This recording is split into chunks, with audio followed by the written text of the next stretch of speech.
That was a fantastic night of sleep. But it's coffee time.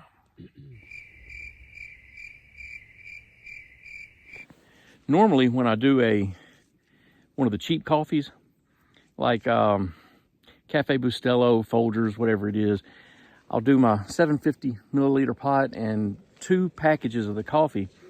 If I do a Starbucks Via, I just do 1. Well, this morning I have a mixture of different leftover coffees. So I'm putting 1 Via and 1 Folgers. And so this is probably going to be one of the worst cups of coffee in the long, sad history of bad coffee.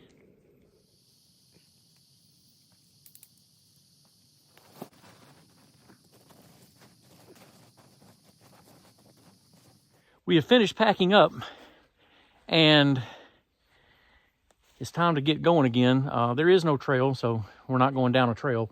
But hopefully it opens up a little bit more, and it's not as tough as the end of the day was yesterday. I hope so. Yeah, man, that was some brutal walking at the end of the day. I wouldn't call it walking. There was no walking there.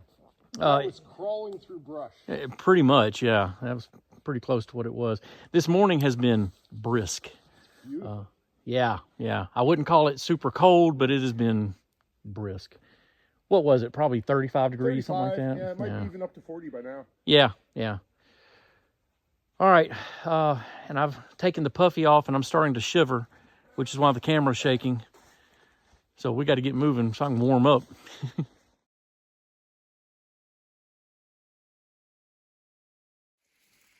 Hiking along Hubbard Creek. What are we on the west side of it? Yeah. And another giant rock wall up there.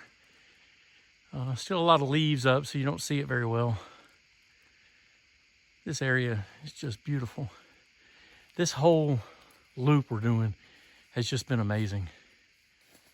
We're in the area, I think, that has historically been known as King's Cove, and we're following this rock line that has overhangs and looks like probably seasonal springs. So King's Cove is turning into something of a box canyon, and it looks like this is where we make a turn to follow the rock line going that way. Interesting rock wall here. Yeah. It's kind of cool. This flat wall in here is very interesting. It's kind of a rust color, and my first thought was that can't be from iron, but Joe says it probably is, so I'm gonna go with what Joe says. But you can tell, especially down there, there's almost a perfectly flat, what looks like a metal plate, and as you go this way, it continues that flat feature of it, but it's more pockmarked, and it almost looks like just a rusted out iron or steel plate. It's just really interesting to me. On the west side of Thompson Creek, hiking along, and there's an obvious fire ring, and Joe was just saying, man, I don't know, it must have been a long time ago, because this is pretty rough here. yeah, there is nothing obvious where you could try to set up a tent or even a hammock. It's just a mess, a big jumbled mess of downfall. And you can see Shiprock across the way, though.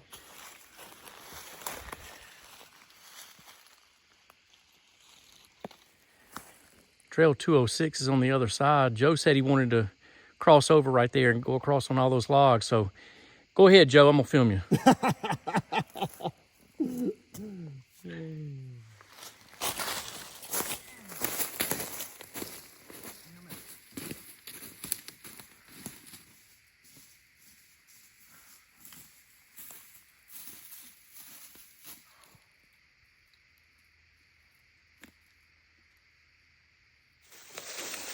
So we're continuing to walk down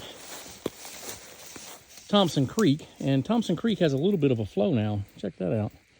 And I have always wondered what's on the west side of Thompson Creek, and well, now I know. Some of the Some of the hiking is difficult because, of course, this is entirely off trail, but there is evidence of an old road bed, which makes some of the walking a little bit easier. And the closer we get to Thompson Trailhead, the easier the walking has gotten. But I see ahead, there's a tree that's down, and I'm about to eat all these words.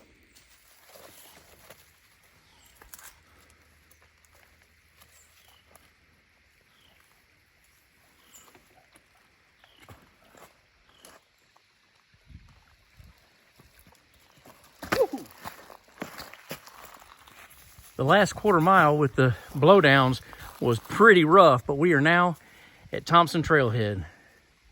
Well, we made Thompson Trailhead and we are finished. Fantastic adventure, doing all 100% off trail. Joe, thank you for inviting me. You bet. And that's the end of this one. Thank you for sticking around to the end, and I'll see you on the next one. Catch you next time. I failed to mention that we have a little bit of road walk. Get back to the vehicles.